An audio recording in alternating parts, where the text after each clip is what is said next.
The hall of bound oaths had been built to hold the weight of vows, but it could not hold the weight of what Seneca was about to do. She stood in the antechamber behind the great northern doors, her fingers wrapped around the silver consort's circlet that had been set into her hair an hour ago. The metal sat on her head like a millstone. In the hall beyond, 1,000 voices waited, pack lords from the high reaches of Andreth, council elders in their long gray robes. The full court of Caravash, summoned to witness what they believed would be the formal naming of their next queen. They did not know she had come to give the circlet back. For 3 days she had carried the truth inside her chest like a swallowed coal, smiling at servants and nodding at petitioners and letting Varian press his lips to her wrist as if nothing in the world had changed. 3 days since she had seen the letters. They had been left for her to find.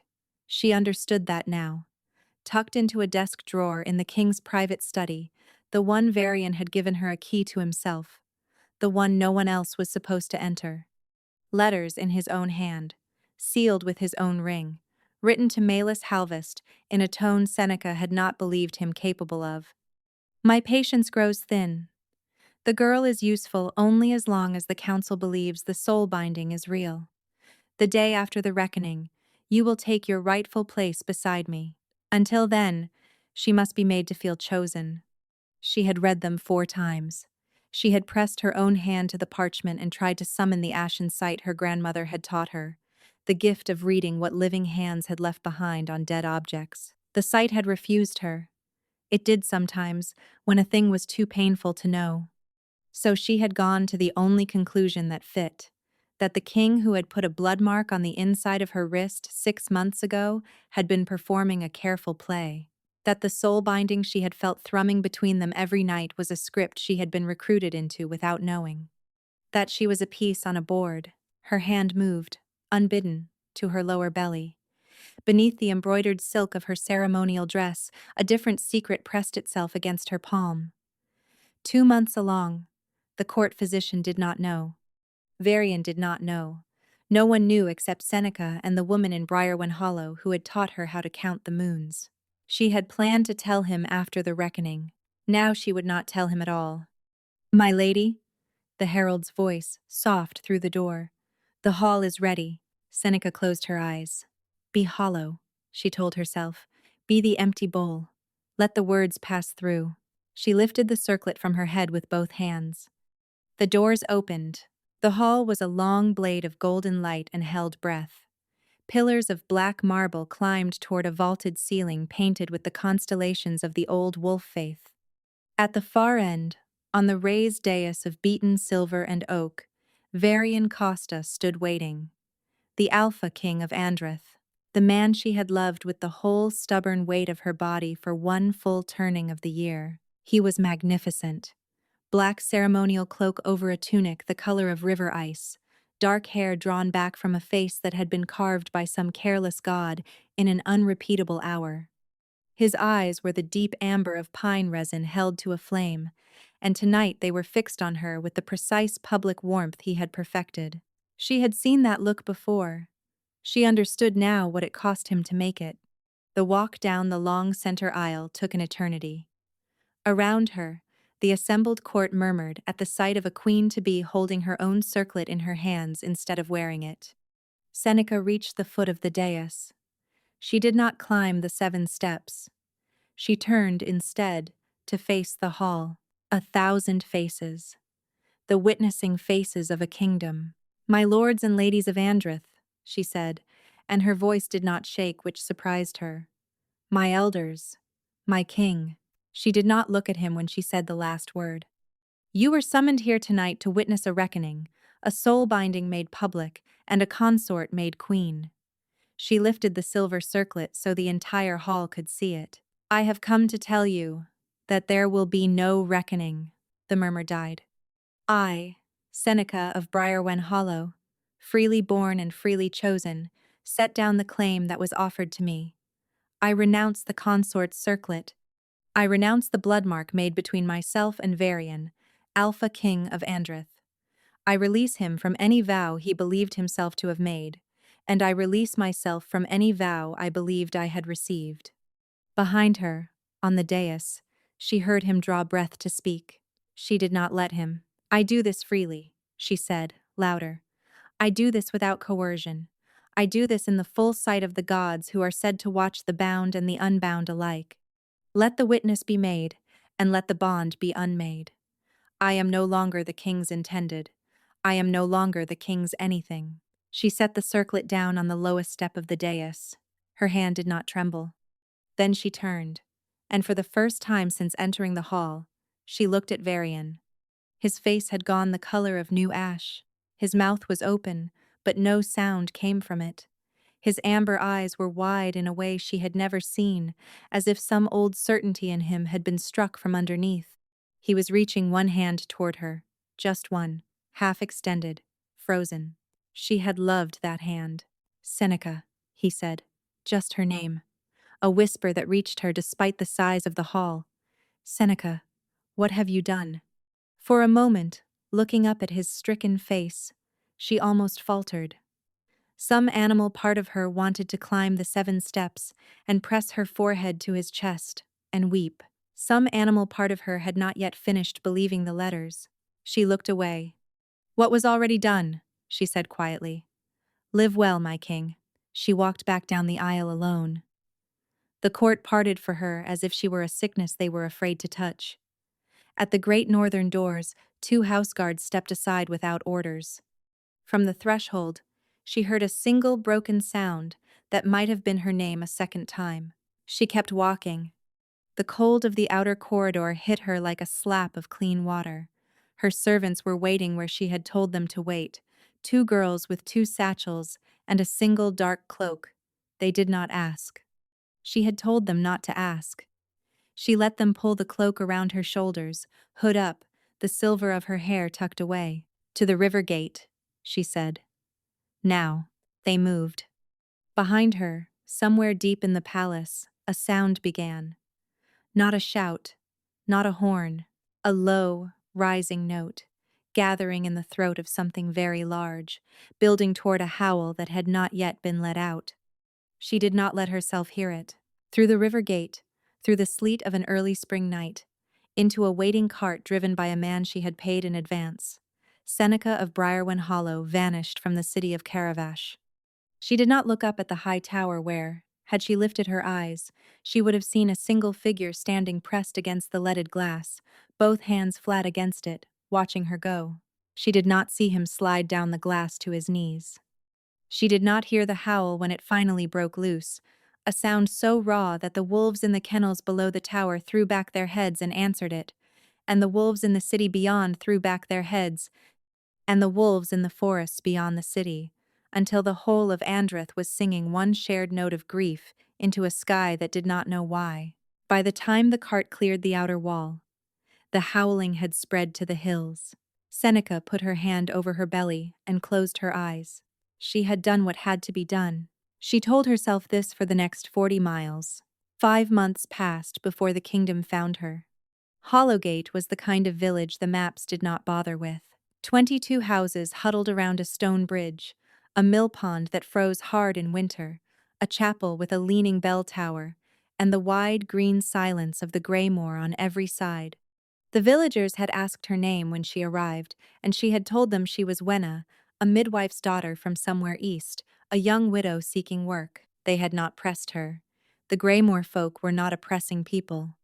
By midsummer, Wenna had become the woman who lived in the small grey cottage at the edge of the eastern fields. She took in mending. She brewed remedies for fever and milk cough. She delivered 2 babies in her first month and lost neither. She refused payment from the poorest households and accepted eggs and bread from those who could spare them. And every night, when the cottage was quiet and the lamp was low, she sat on the edge of her narrow bed with her hand pressed flat to the small, hard curve of her belly. 6 months gone, then nearly 7. The kicks came in pairs now. 2 thumps and then a pause, 2 thumps and then a pause, as if a tiny foot were knocking on the inside of a door. Seneca had felt this rhythm under her palms before, in other women. She knew what it meant. She did not let herself say the word twins aloud, because saying it made the whole future too heavy to carry. She also did not let herself think about the blood mark on the inside of her wrist. It had not faded. By every law of soul-binding she had ever been told, a renounced bond should have gone gray within a week. The mark should have softened from its deep ink color to the faint silver of a healed scar, and within a month it should have been gone entirely. Hers had darkened. Some nights it pulsed with a slow, distant heat. Some nights it ached so sharply she had to wrap her wrist in a cold cloth to sleep. And on the worst nights, the ones when the wind came from the north, she could swear she felt something through it. A reaching. A blind, patient reaching, like a hand searching for hers in a dark room. She had decided that this was her own grief, made into a phantom by lonely nights and a body changing too fast. She was wrong. It was a Thursday in late summer when Pell came running. Pell was the miller's youngest, 11 years old and bright as a coin, with a habit of bringing Seneca the flower she paid for personally because she had decided Seneca was the most interesting woman in Hollowgate and did not intend to share her. She arrived at the cottage door out of breath, 2 spots of color high on her cheeks. "Wenna," she gasped. "There are men at the bridge." Seneca set down the mortar she had been grinding mint in. "What kind of men, Pell?" "King's men." The world did not tilt. The world did something quieter than that. It simply set itself a half step to the left of where it had been a moment before, and stayed there. "How many?" "3 on horses. 1 older one with gray in his hair. They are asking after a woman, a midwife who came in springtime alone." Pell's eyes were enormous. "Wenna, they have a drawing." Seneca placed both hands on the edge of her work table, very gently, and let the table take some of her weight. "A drawing of what?" "Of you." She sent Pell home with a kiss on the forehead and a strict instruction not to mention the cottage. Pell was 11 and had never held a secret of this size in her life. The cottage would be on the men's list before sundown. Seneca stood very still in the middle of her small front room and tried to think. The Halvists. The thought arrived fully formed. Of course it was the Halvists. She had not allowed herself to wonder, in 5 months, who had placed the letters in the king's desk for her to find. She had not allowed herself the question because the answer required her to admit that she had been moved across a board, and admitting that she had ruined a life that had not, perhaps, deserved to be ruined. The Halvists had wanted her gone. Lord Dreven and his daughter had wanted the consort's circlet on Melis's head from the day the Alpha King had first looked at a midwife from Briarwen Hollow with an unguarded face. The letters in Varian's hand, the seal, the phrasing. It was so easy in retrospect to forge those things if one had access to the king's private rooms, and the Halvists had had access for a generation. She had been a fool. She had been the kind of fool who made a public renunciation in a 1,000-witness hall. The kind who could not, now, simply walk back into the palace and say she had been mistaken. She felt the first true crack open inside her chest. Not heartbreak. Heartbreak had been the spring. This was something colder, sharper. The men outside were not coming to drag her back. They were coming because the Halvists had not been able to put Melis on the throne yet, and they could not put her there while Seneca was still alive somewhere with a blood mark and a belly full of an Alpha's children. She had to leave. She was halfway across the room toward her satchel when the knock came at her door. It was a polite knock. 3 measured strikes. Not the kicking in of an assassin's boot, not even the rap of a guard. "Mistress Wenna," a low voice called from the other side. An older man's voice, tired, careful. "My name is Oric Tarson. I serve the Alpha King of Andrith. I am alone, I am unarmed, and I would ask your leave to speak with you for 1/4 hour. Then I will go, whether you stay or whether you choose to flee." She stood frozen. "If you require a sign that I do not mean you harm," the voice went on, "I will tell you this. The mark on the inside of your right wrist has not faded, and I know that it has not, because the king's own blood mark has not faded either, and on certain nights it grows so hot he cannot keep his hand still. Open the door, mistress, or do not. But please believe that I have come to tell you the truth, and I have come a very long way to do it."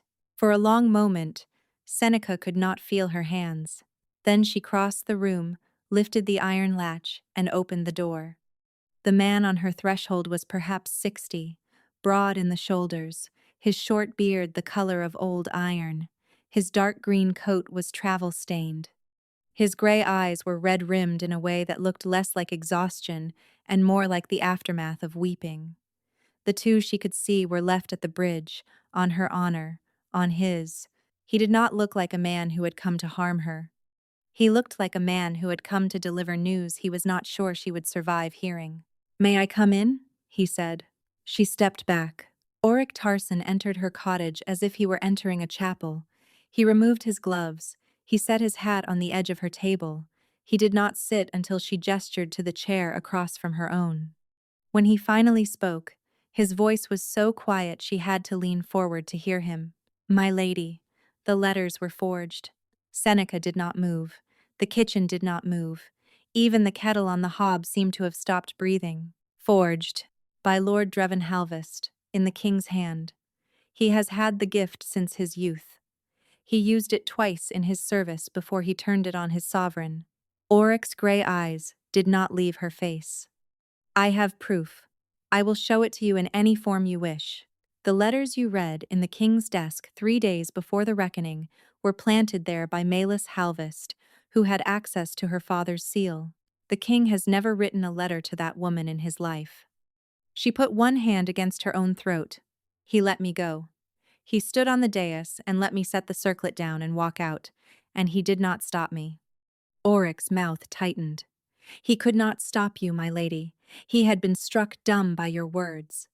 He thought, in that hour, that you had decided of your own free will to leave him. He stood on that dais, believing that the woman he had soul-bound himself to have looked at him and chosen against him in front of the kingdom, and he would not, he could not, drag her back into a bond she had refused. He has the strongest sense of consent of any wolf I have ever known. It is the cleanest thing in him." His voice cracked. "And it has nearly destroyed him." The kitchen swam. "Tell me," she whispered. "He has not slept in any bed but the floor of the throne room since the night you left. He will not have his bedchamber cleaned because your scent is still in it.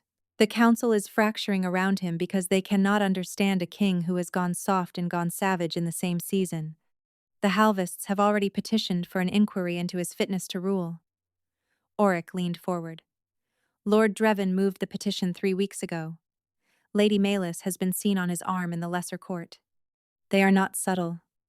They have not needed to be subtle, because everyone in Caravash believes their version of you, that you were a peasant who climbed too high and lost her nerve." The blood mark on her wrist flared, a sudden bright animal heat, as if something on the other end of the bond had just snapped its head up. She gasped. "He feels you," Oric said. "Every hour of every day since you walked through the river gate. He has not known where you were. He has only known that you were alive, and that you were south of him, and that you were in pain. I am here because my king is no longer fit to be left alone with himself. I am here because if you do not at least know the truth before deciding what to do with it, I will not have done my duty as his beta." She found that she was crying. "He thinks I left him because I wanted to." "Yes, my lady. For 5 months. Yes." A small, terrible sound came out of her throat. She put both hands across the curve where the children kicked, both of them, both sides, the way they did when something inside her went very still and very loud at once. Outside the cottage, far off, in the green silence of the Greymoor, she heard a sound she had not heard since the night she walked away from the palace. A wolf was howling, somewhere west of the village. One long note, rising. It was answered. From the north this time, then from the south, then from somewhere closer, somewhere just beyond the eastern fields, somewhere very near her cottage. Oric went very still. "My lady," he said, and his voice had changed. "Those are not my men." The next sound was the splintering of her garden gate. The first arrow came through her front window. Seneca was on the floor before she understood that she had moved. Oric had thrown himself across the table and tackled her sideways with a speed that had no business in a man his age, and the two of them went down hard against the kitchen flagstones. Above them, where her head had been a heartbeat earlier, An iron-tipped bolt had buried itself 2 inches deep in the timber of the far wall. The fletching was black. The point was wet with something dark that was not blood. "Down," Oryx snarled, already rolling off her. "Stay down, my lady, on your hands, away from the windows now." She crawled. Her belly was heavy and her dress was tangled around her knees, but she crawled because the man telling her to crawl had the kind of voice you obeyed before your mind had time to argue. She got herself behind the heavy oak chest beside the hearth and pressed her back against it. A second bolt punched through the kitchen door. "How many?" she gasped. "At least 4 shooters." Oryx had drawn a long knife from somewhere inside his coat. His gray eyes were very calm in a way that frightened her more than panic would have. "My men at the bridge are dead, my lady. We must assume that. They drove you to my door." "Yes, Halvest hunters. Halvest hunters." Outside, a wolf screamed. Pain and fury together, stretched into a long, ragged note that ended in a wet snap. Then there were paws on her roof. The whole cottage shuddered. Something heavy and four-legged was crossing her shingles in slow, deliberate steps, looking for the soft place to come through. "Get behind the hearth," Oryx said. "Into the corner.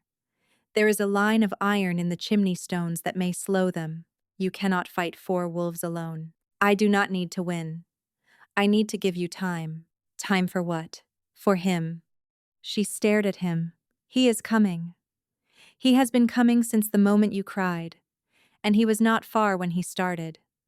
The only question is whether I can keep your door closed until he arrives." Above their heads, the ceiling buckled inward. A black-furred body tore through the thatch and the rafters in a rain of splinters, hit the floor in a crouch, and rose up on its hind legs into something between a man and a wolf, all sinew and yellow eyes and a long, curved blade in one clawed hand. The half-shift. The old battle form, banned in the kingdom for 200 years for the things it had done in the wars before her grandmother's grandmother. The Halvests had sent 4 of them into a midwife's cottage on a Thursday afternoon. Oryx did not hesitate. He went straight for the thing's throat. The fight was a blur. The flash of his knife, the spray of dark blood across her whitewashed wall, the half-wolf's long arm catching the old beta across the ribs and flinging him into the kitchen table so hard the table broke beneath him.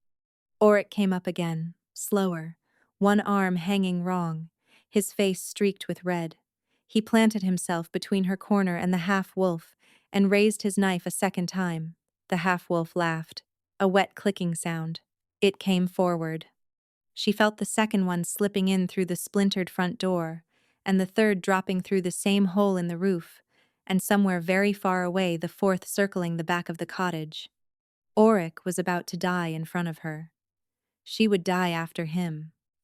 The children inside her would die last and without ever having drawn a single breath of their own.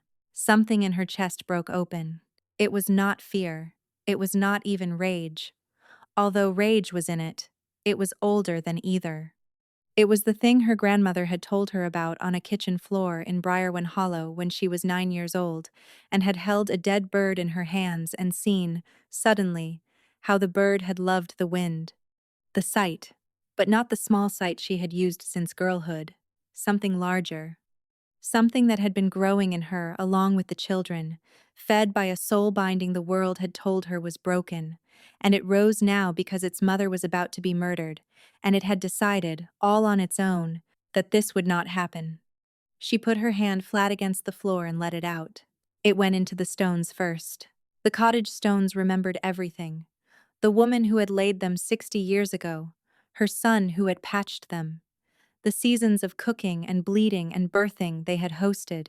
All of that memory was hers to hold, and hers to pour. The kitchen filled with light. It was not gold. It was not silver.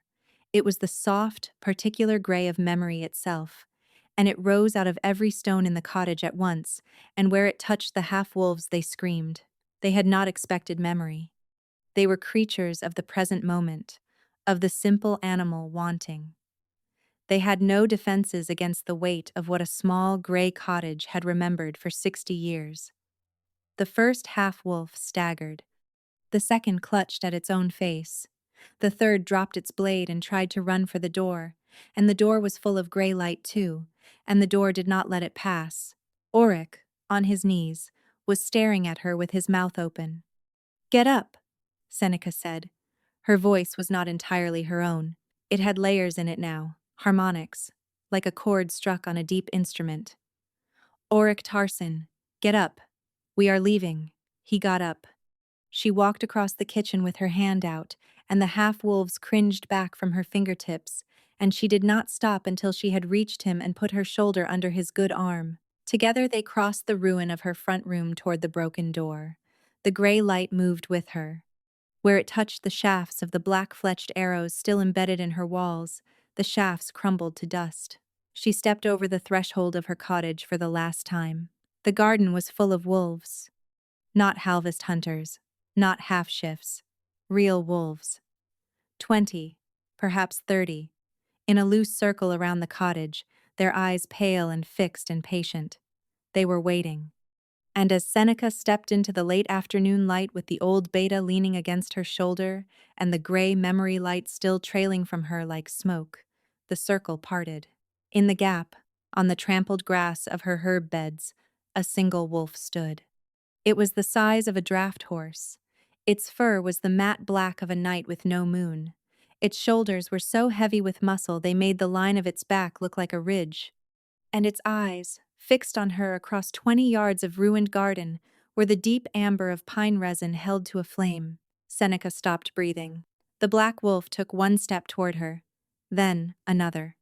Then it was running, and it crossed the garden in 3 bounds and skidded to a stop 2 feet in front of her, and it dropped, all at once, onto its belly. It pressed its enormous head into the curve of her unhurt side, and the blood mark on her wrist went white hot, and from somewhere deep inside the wolf came a sound she had never heard in her life. It was a whimper. Varian Costa, Alpha King of Andreth, was on his belly in her garden, whimpering against her dress. The change took him slowly. She felt it happen against her body, the long bones rearranging, the fur retracting, the heat rising and falling. And then it was a man kneeling in her garden with both arms wrapped around her hips, and his forehead pressed to her belly, and his shoulders shaking. He was filthy. He was thinner than she remembered.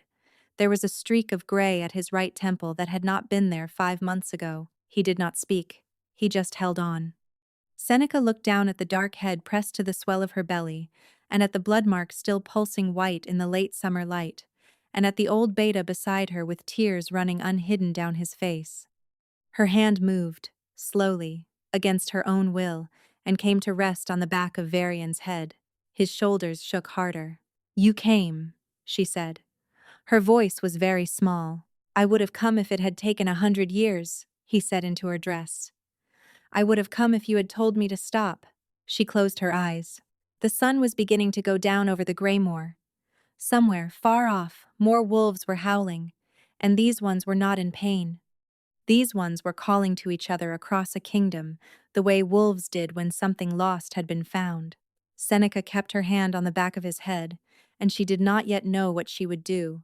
But she did not, at that moment, take her hand away. The cottage was no longer fit for human use, but it was the only roof they had. Auric stayed outside with the wolves. He had refused her offer to bind his ribs, and when she had pressed him on it, he had answered, very quietly, that there were things her king needed to say to her that no third pair of ears should hear. Then he had walked out into the wreck of her garden with his good arm pressed against his bad one, and he had set himself to the watch. So she was alone with Varian. He had not let go of her since the garden. Even when she had walked him into the kitchen, even when she had pressed him gently down onto the one chair that was still standing, his hand had stayed wrapped around her wrist where the blood mark was, as if he were afraid she would dissolve out of his grip the moment he loosened it. She knelt in front of his chair so that her face was level with his. Varian. It was the first time she had spoken his name aloud in 5 months. The shape of it in her mouth was a small earthquake. He closed his eyes when she said it. A muscle in his jaw worked. "Say it again. Varian, look at me." He looked. His eyes were not the eyes she remembered. The amber was the same. Everything around the amber had changed. Hollows beneath his cheekbones where there had been none. Small lines at the corners of his eyes that would not smooth back out. A thin white scar across his left brow that was new since the spring. He had been a very beautiful king. He was now a very beautiful ruin. You let me go. His mouth opened, then closed. You stood on the dais. You watched me set the circlet down. You watched me walk out. Varian, you did not say one word to stop me. I did not believe I had the right. His voice was a piece of split wood. You said you renounced freely. You said you renounced without coercion. If I had crossed that hall and put my hands on you and pulled you back to me, I would have been making the words you spoke into a lie. And I have never, in the whole of my life, taken anything from you that you did not place into my hand. She stared at him. You let me leave because you thought I had decided. Yes, for 5 months, you let me sit in the Greymoor with our children inside me, because you thought I had decided. Yes. Virian, her voice cracked. I read letters in your desk. 3 days before the reckoning, I was looking for a quill. I opened the drawer you had given me a key to. There were 6 letters in your hand and your seal. They were addressed to Malus Halvest. They said I was useful only as long as the council believed the soul binding. They said the day after the reckoning she would take her place beside you. They said until then I must be made to feel chosen. His face had gone the color of bone. I did not write those letters. I know that now, Auric told me. Seneca. His grip had become almost painful. I have never written a letter to that woman in my life. I have spoken her name aloud perhaps 4 times in 5 years, and 3 of them were to refuse her father's proposals. I would sooner write love letters to a wall. I know. Do you know? She did not answer with her voice. She turned her wrist beneath his hand, palm up, and laid her other hand flat across his open palm so that the blood mark and his calluses were pressed together. Then she let the sight rise. It came easier this time. It had been waking in her since the garden. She did not show him the letters as words. The sight did not work that way. She showed him what she had felt when she had read them. The cold seizing of her stomach, the way the ink had seemed to crawl, the terrible mathematical clarity of being made small, the way she had folded each one and put it back in the drawer, and walked out of his study, and stood in the corridor with one hand against the wall, telling herself again and again that it was not real. She let him feel the moment she had stopped telling herself that. Varian made a sound she had heard from injured animals. Her hand was trembling. He bent forward until his forehead rested against the back of her wrist, and after a long moment she realized he was weeping into her skin. I would have torn the palace down, he said into her wrist. If you had brought one of those letters to me, I would have torn it down stone by stone with my own hands until I found whose ink it was. I did not know I could trust you to do that. And I gave you no reason to know it. I had Dreven Halvest in my private chambers 4 times that month. He came in and out as if they belonged to him. His voice broke. Of course you read them and believe them, because I had let the man who hated you nearest the desk where I keep my truths. Varian. It was my failure. It was a forgery. It was a forgery I made possible. He lifted his head, and his eyes were red. I have been bleeding for it ever since. Bleeding. He let go and reached up to unbutton the high collar of his travel coat, pulling it open at the throat. The blood mark, there was a wound, not a scar, not a healed thing. The bite he had given her on her wrist had a twin on the side of his throat, and that twin had reopened. The skin around it was raw and weeping a slow, dark red that had soaked into the linen of his shirt. Every full moon, he said, since you left. It opens and it bleeds for 2 days, and then it closes, and it waits. The court physician believes I am dying. He may be right. He looked at her steadily. A renounced bond should fade. Mine has not faded because you renounced it from your side, and I refuse to renounce it from mine. The cost of refusing is on my throat. I have decided I am willing to pay it. She put both of her hands over her mouth. You could have ended it. You could have closed it from your side. You would not have been bleeding for 5 months, Varian. Yes. Why did you not? He smiled. It was a terrible smile. Because if I closed my side, I would never have known the moment you decided to come back. She moved without deciding to. She came up off the floor and put her hands on either side of his face, and she kissed him, hard, on the mouth. With her thumbs pressed into the hollows beneath his cheekbones and her own tears wetting both of their faces, he made a noise in his throat and pulled her down into his lap and held her there. The kiss was not a tender thing. It was a thing two people did who had been holding their breath for 150 days. It tasted of salt and copper, and the thin, sharp clarity of something said too late and said anyway. When she pulled back, his hands were shaking against her ribs. I want to tell you something, and you have to be very still while I tell you. Tell me. She put his hand on the curve of her stomach.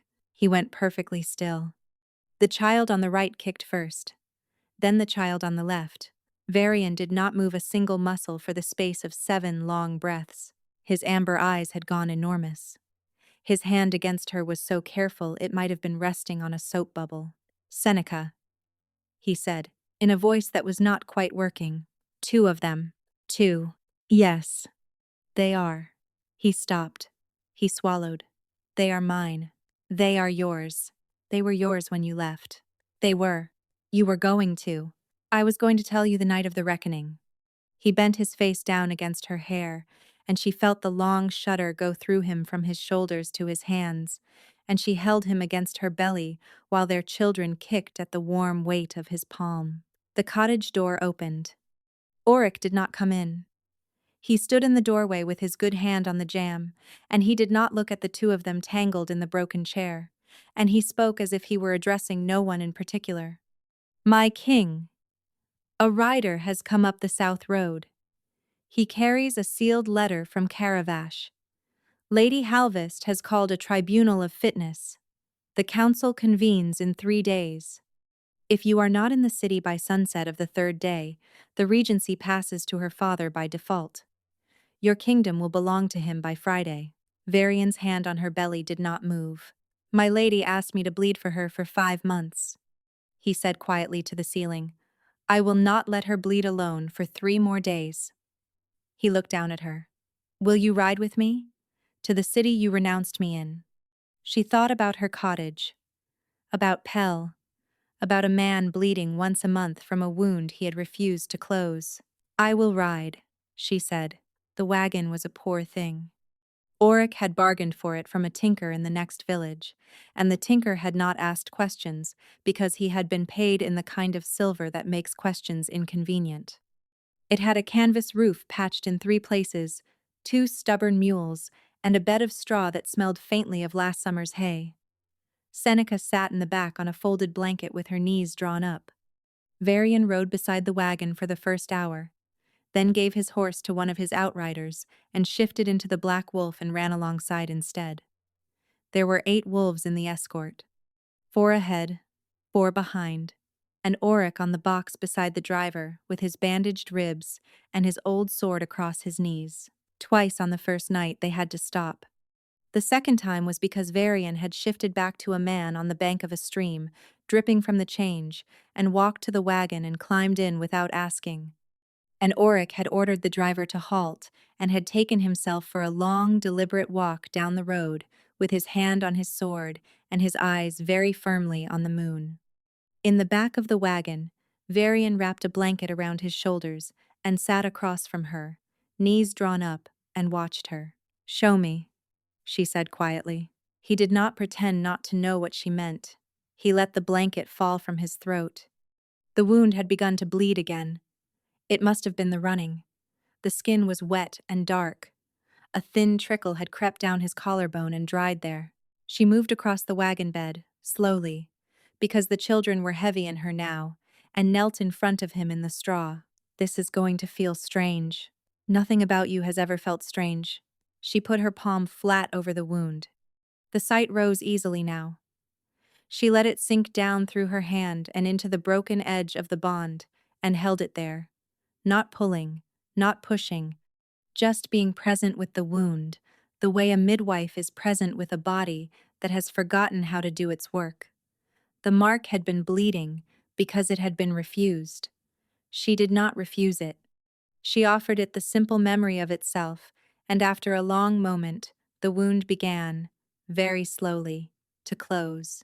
When she lifted her hand, the skin beneath was a clean silver line. Varian touched it himself, disbelieving. His fingers came away dry. You closed it. You closed it. You decided to let me close it. That is a thinner distinction than you think. It is the only distinction that matters. He looked at her for a long time. The wagon swayed. The mules walked.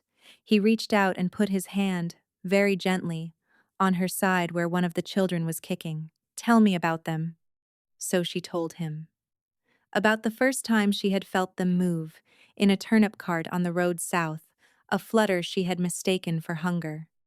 About the morning she had pressed both hands to the curve of her stomach and felt two distinct rhythms answer her, two pairs of feet, and known. About counting moons, about the dreams in which a child she had not yet met asked her, in his voice, whether his father was a kind man. He stopped her there. What did you tell him? That his father was the kindest man I had ever known. And then I woke up and was furious with myself for hours. He laughed. It was a wet, broken laugh. He bent his head down to the curve of her belly and pressed his mouth there, and one of the children kicked his lower lip, and he made a sound she thought she would remember on the day she died. The wagon rolled on. They reached the outskirts of Karavash on the second night. The city did not look right. From the high road, Seneca could see the long sweep of the river and the spires of the palace, and on 3 of the high towers the banners had been changed. Varian saw it before she did. He was back in the wagon for the last leg, dressed now, his throat freshly bandaged for show, looking out the back canvas flap. Halvis colors, he said. On the south tower. On the west tower. On the water gate. He has not waited the 3 days, Oryx said grimly from the box. No, he has not. A horseman came down the road toward them. One of Varian's couriers, riding alone, his cloak streaked with dust.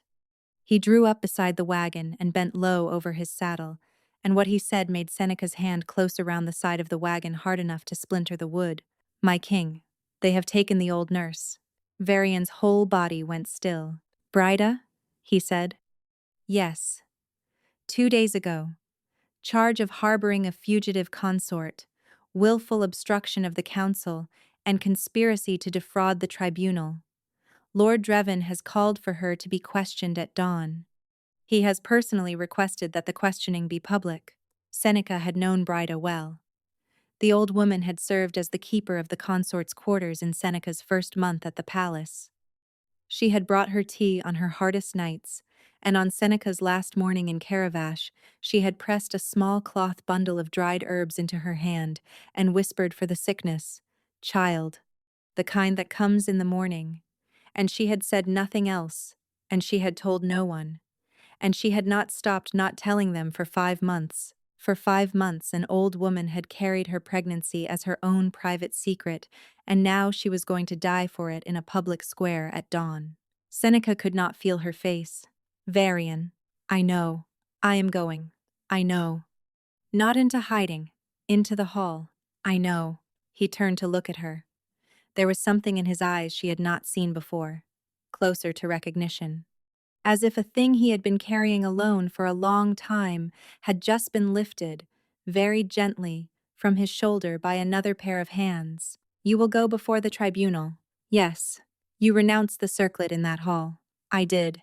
You are now going to walk back into the same hall and tell them what was done to you. Yes. He took her hand. Seneca of Briarwin Hollow, he said quietly. I have never in my life loved anything as much as I love the thing you are about to do. The wagon rolled on toward the gates of Karavash. In the lower cells of the palace, an old woman was sitting on a stone bench, listening to the bells of the city ring the 3rd hour past midnight, and she was not afraid. She had told the questioners nothing. She would tell them nothing. She had decided, on the morning Seneca had walked into a hall and renounced a king, that there were some kinds of silence an old woman could afford to keep, and she had kept hers. She did not yet know that she was about to be saved. The hall of bound oaths was full again. It had taken less than 4 hours after the wagon rolled through the river gate for the news to spread, and by the time the sun came up, every member of the council, every great house lord still in residence, every senior officer of the city watch, and a packed gallery of common citizens had crammed themselves into the long marble hall. The dais had a new occupant. Lord Drevenhalvis sat in the regent's seat, his silver-streaked dark hair combed flat against his skull, his long council robes of slate gray draped over a chair that did not belong to him. Beside him stood his daughter Malus, in a gown of pale ice blue that was, Seneca noted with a calm she did not entirely own, extremely close in color to the consort's robes a queen-to-be would wear. The presumption was breathtaking. Seneca stood at the foot of the dais in the same silk gown she had renounced him in. Virion was beside her on her left. Auric was on her right, his sword sheathed but his hand on the pommel. Behind them, in a long line filling the center aisle, stood 22 members of Virion's personal guard. The hall was very quiet. "Lord Dreven," Virion said. His voice was not loud. It did not need to be. "You are sitting in a chair that was not given to you. Stand up." Dreven smiled. It was the polite smile of a man who had spent his life ensuring that polite smiles cost him nothing. "My king, you are aware, I trust, of the petition of fitness lodged with this council. Until the petition is resolved, the regent's seat is held in trust by the senior council member. That is myself. I will return your seat to you the moment this body declares you fit." He inclined his head with elaborate care. "I expect that will be soon. You will return my seat now. I will return your seat when the tribunal has heard its evidence." Virion's hand on Seneca's elbow tightened. She felt, through the bond, the precise shape of what he was holding in. She put her own hand over his and pressed once. He let her step forward. "Then let the tribunal hear its evidence," she said, "and let it begin with mine." The hall went perfectly silent. She turned, slowly, to address not Dreven but the council benches, the great houses, the gallery. Her voice did not shake. "5 months ago I stood in this hall and renounced the consort's circlet of Andrith. I told you I did so freely. I did so because, 3 days before the reckoning, I read 6 letters in the king's private study, written in his hand, sealed with his ring, addressed to Malus Halvist. The letters told me I was a piece on a board. The letters told me my soul binding was a play put on for the council." She turned her head and looked, for the first time, at Dreven. "Those letters were forged." Dreven's smile did not move. His eyes did. "That is a serious accusation, Lady Seneca." "I am no longer a lady. I renounce the title in this hall." "Then it is a serious accusation, Wenna of Hollowgate, or whatever name you have been hiding under." A small, shocked sound went through the gallery. She did not flinch. "Then I will prove the accusation," she said, in a way this council has not seen in 3 generations. She held up her right hand, palm out. "My grandmother was Ysera of Briarwen Hollow. The ashen site was her gift, and her mother's, and her mother's mother. It is the gift of reading what living hands leave behind on dead objects. It has been forbidden in the high courts for 170 years because it is inconvenient to the kind of men who write things they do not wish to be remembered for." Her voice rose, just slightly. "I am invoking the ancient right of memory witness in this tribunal. Bring the letters." Virion had brought them, all 6, in a sealed leather case he had personally retrieved from his desk in the early hours before dawn. Auric now stepped forward and laid the case on the long oak witness table at the foot of the dais. The senior council elder, an old woman in dark gray named Eshana Vol, rose from her bench. She looked from Seneca to Dreven to Virion and back to Seneca. Her mouth pressed into a line. "The right of memory witness," she said slowly, "has not been invoked in this hall since my grandfather's grandfather. But it has not been struck from the rolls. The court is bound to allow it." Her gray eyes rested on Dreven. "Lord Halvist, do you object?" Dreven's smile slipped, just for half a heartbeat. "I object to nothing the council finds lawful." "Then it is lawful." Seneca opened the case. She lifted the first letter. She placed her palm flat against the page. She let the sight rise, and this time she did not hold it inside herself. She let it pour up out of her hand and into the air above the table, and the hall gasped, because the gray light that had filled her cottage in the Greymoor was now filling the hall of bound oaths. It rose in slow curls toward the painted ceiling, and inside the light, like a shape forming in fog, the council saw a hand. It was not Varian's hand. He had thick, calloused fingers and a small old scar across the back of his right knuckle from a sword fight in his 22nd year. The hand in the gray light was narrower. The fingers were longer. There was an opal ring on the smallest finger. There was, on the back of the wrist, the small, pale crescent birthmark that every member of House Halvest carried. The hand was writing the letter. Seneca did not need to say whose hand it was. The hall did the work for her. A single sharp sound went up from the gallery, and then a wave of murmuring, and then a council elder on the far bench rose to his feet, with his hand clamped over his mouth. And then Eshana Vole turned her head very slowly toward Dreven Halvest, and her expression was no longer impartial. Dreven stood up. "This is theater. This is a peasant trick. The girl is a witch. She is creating an illusion, and any of you who believes it is a fool." "Lord Halvest," Eshana said quietly, "sit down. I will not sit down. I will not be witnessed by a midwife's hand magic. I will not." It was Malus who moved. Seneca did not see her draw the dagger. None of them saw her draw it. Malus Halvest had been standing perfectly still beside her father's chair for the entire proceeding, and then in one motion she was off the dais and across the floor, and the dagger was in her hand, and the dagger was the same dark, wet metal Seneca had last seen on the tip of an arrow in her cottage roof. The blade came at her belly. Varian roared. Auric lunged.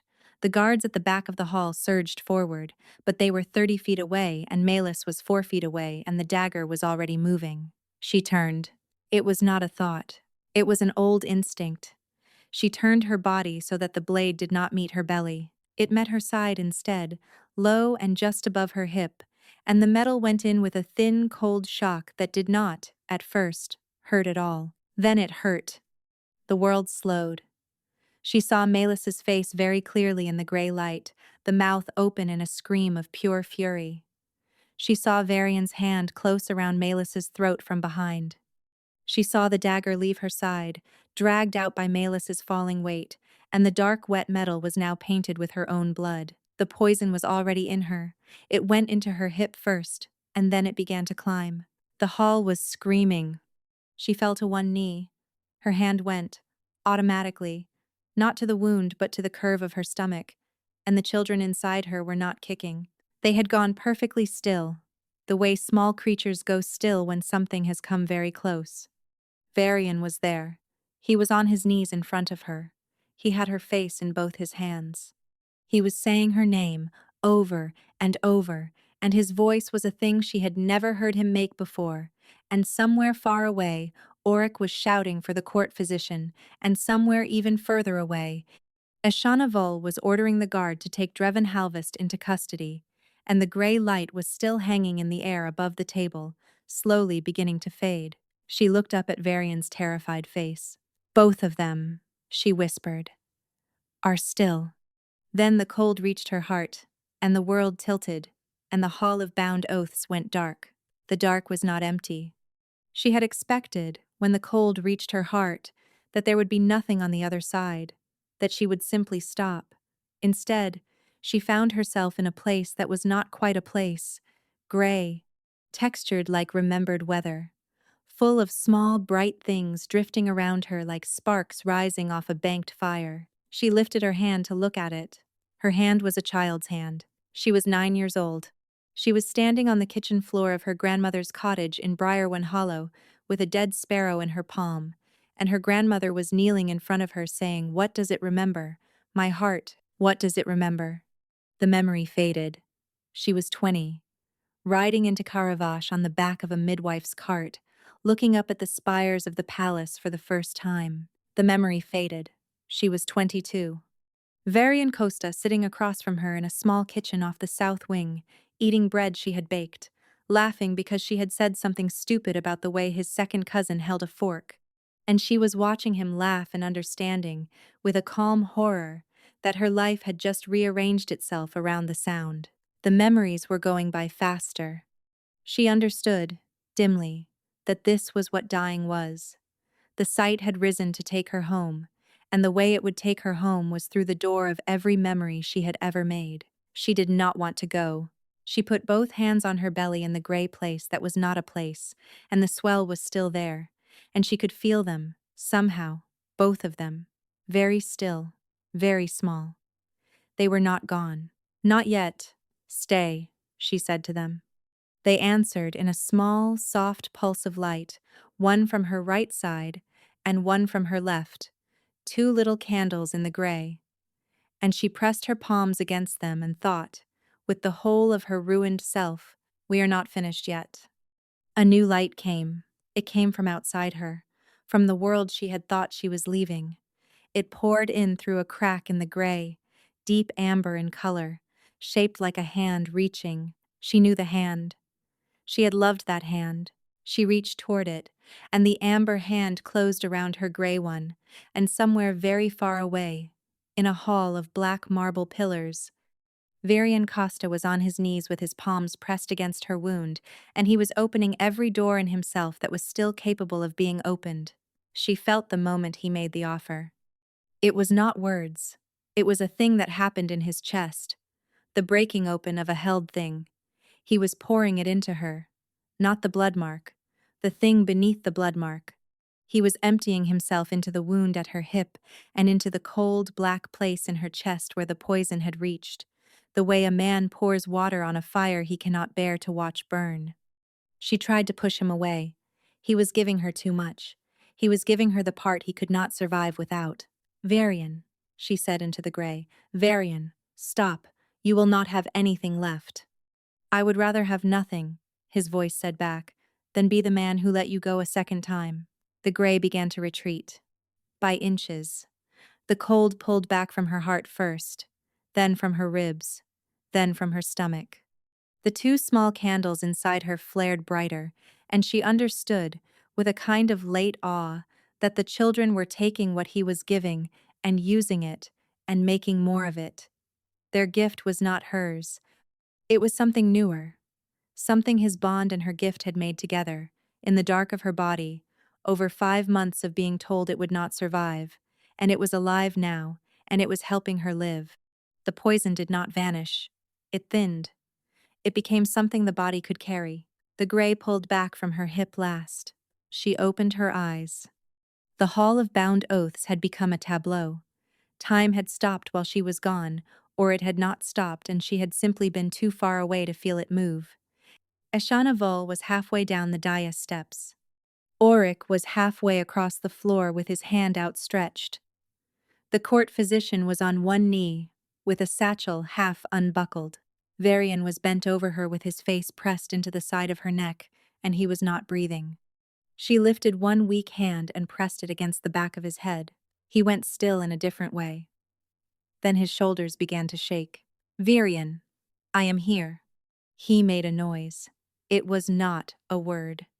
It was the noise a man makes when something enormous and silent inside he has finally been allowed to rest. The court physician got to her first. He pressed his fingers to her neck, then to her wrist, then, very carefully, to the side of her belly. His old face was wet. He did not bother to pretend it was not. My king, he said hoarsely. She lives. They live. All three of them. The hall of bound oaths erupted. Seneca did not see most of what happened next. Varian had picked her up off the floor in his arms and was carrying her toward the high doors, with Auric clearing a path in front of him, and 22 of the king's personal guard closing ranks around her like a moving wall. She could hear Eshana Vol's voice rising over the chaos, ordering Dreven Halvest taken to the lower cells, ordering Malus Halvest restrained on charges of attempted murder of the king's intended and conspiracy against the crown, ordering the hall sealed and the tribunal recessed indefinitely. Varian carried her up 3 flights of stairs to a bedchamber that smelled, faintly, of her. He had not let it be cleaned. The court physician had told her so on the road. She had not believed it until she walked into the room in his arms and saw the small wooden comb on the side table where she had set it down, and her shawl folded on the back of the chair, and the dried sprig of lavender in the pewter cup on the windowsill that she had picked from the palace garden on a morning that felt now like another woman's life. He laid her down on the bed. She caught his sleeve. "Show me." He pulled the collar of his shirt away from his throat. The blood mark was a clean silver line. It had not opened. It had not bled. In the long minutes she had been in the gray, it had sealed itself into the proper finished thing it had always been meant to be. The mark on her own wrist had done the same. They were matched. Two thin silver crescents that would now be there for the rest of their lives and would not, any more, hurt. She lifted her wrist beside his throat so he could see them together. "Lie down, beside me." "I am perfectly well. Varian Costa." "Lie down." He lay down. She put her head on his shoulder, and within the space of 10 breaths, Varian, who had not properly slept in 5 months, was asleep against her hair. The trial took 3 weeks.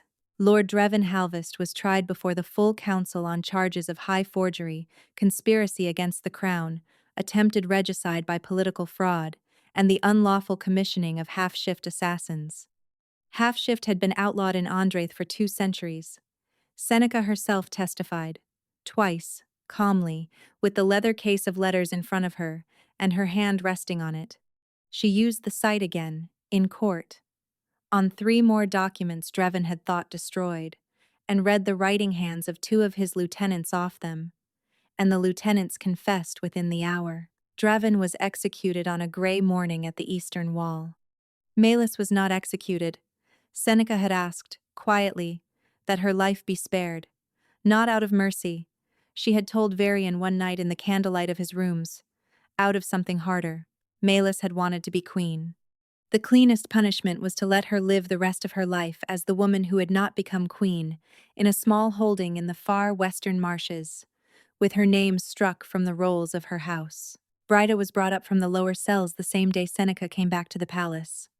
The old woman had walked into the antechamber of the king's apartments under her own power, refusing every offered arm, and when she had seen Seneca sitting in a chair by the fire, she had stopped in the doorway and folded her own hands together very tightly and had said, in a voice that was the only thing in the room not steady, "I am pleased to find you well, my lady."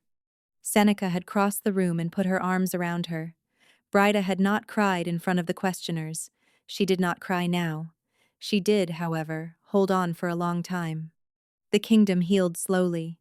The banners on the South Tower came down within a day.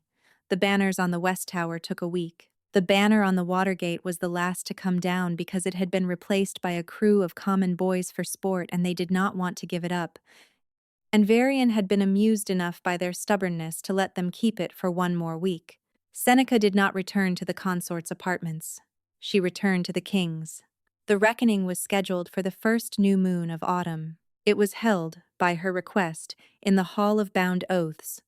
The same hall, the same painted ceiling, the same long aisle she had once walked down with a circlet in her hands. This time she walked it with her hand in his. She was very pregnant by then. The court tailor had despaired and made her a gown that was less a gown than a kind of forgiving, flowing cloud. She walked down the aisle with the slow weight of 2 children inside her, and Varian on her left, and Auric on her right, and Brida walking just behind her with the silver consort's circlet on a small dark cushion, and when she reached the foot of the dais, she did not stop. She climbed the 7 steps. She turned at the top to face the hall.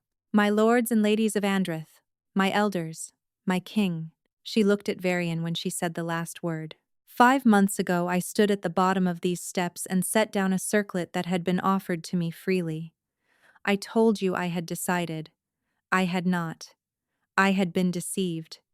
I have come back to take up what I set down, with full knowledge of what I am taking, and with full knowledge that it was offered without coercion the first time, and is offered without coercion now." Brida came up the steps with the cushion.